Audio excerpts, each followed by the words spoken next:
கடையில் போய் நம்ம ஒரு புளிக்குழம்பு மிக்ஸ், சாம்பார் மிக்ஸ், ரசப்பொடி என்ன வேணாலும் இருக்கட்டும், என்ன ரெடி டு ஈட் ஃபுட் வாங்கினாலும் அதை கெட்டுப்போகாமல் இருப்பதற்காக அவர்கள் சேர்க்கிறது சோடியம் பென்சோவேட். நிறைய பேர் வீட்லயே ஜாம் செய்யறவங்க அதை வாங்கி கொஞ்சம் போட்டுக்கிறாங்க. ஏட்டா உலகம் அப்ரூவ் பண்ண சோடியம் பென்சோவேட்.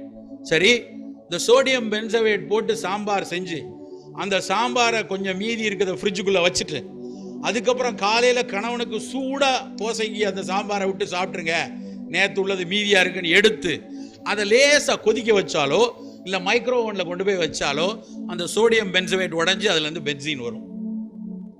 அந்த பென்சீன் புகையிலிருந்து வரக்கூடிய நிக்கோட்டின் அளவுக்கு கெடுதலான புற்றுநோயை தரக்கூடிய காரணம். யாராவது இதை பத்தி சொல்லியிருப்போமா? இது வரைக்கும் சொல்லியிருக்காங்களா?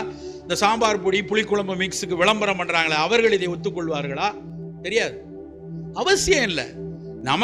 நமக்கு தேவையான அளவுக்கு நம்ம செஞ்சுக்குவோம், மீதியை தூர விட்டுருக்கலாம், நம்மளே செய்து தயாரிச்சுக்குவோம். எதுக்காக இப்படி ரெடி டு ஈட்?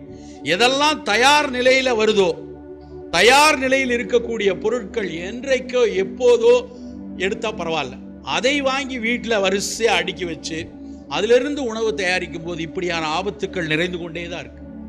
இந்த தயார் நிலை உணவுகள்லாம் அமெரிக்கால நியூயார்க்ல இருந்து கலிபோர்னியாவுக்கு ரோடு போட்டாங்க, டெட்ராய்ட்ல இருந்து மெக்சிகோக்கு ரோடு போட்டாங்க. ஏன்னா அவன் அடிமைகள் நிறைய இருந்தாங்க. அந்த அடிமைகளை வேலை வாங்கி தன் நாட்டை உயர்த்தணுங்கிறதுக்காக பெரிய சாலைகளை போட்டு இந்த சாலையில் பயணிக்கக்கூடிய அத்தனை நபர்களும் சாப்பிடணுங்கிறதுக்காக இந்த மெக்டொனால்டும் பீஸா ஹட்டும் அங்க வந்துச்சு.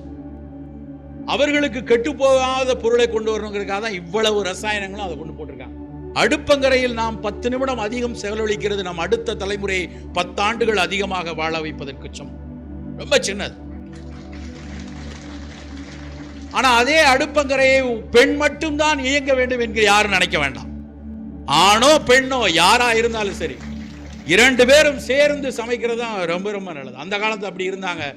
நான் பாரம்பரியத்தை மதிக்கிறவன், மரபை போற்றக்கூடியவன். அதே சமயத்தில் பாரம்பரியத்திலும் மரபிலும் பல அழுக்குகளும் இருக்கிறது. அந்த அழுக்குகளை அறிவால் பகுத்தறிவால் துடைத்து எறிந்து விட்டு அந்த மரபை போற்றுவன் தான் ஒரு புத்திசாலித்தனமான விஷயம். அப்படி உழைத்து நம்முடைய அடுத்த தலைமுறையை நாம் காப்பாற்றி ஆக வேண்டிய கட்டாயத்தில் இருக்கிறோம்.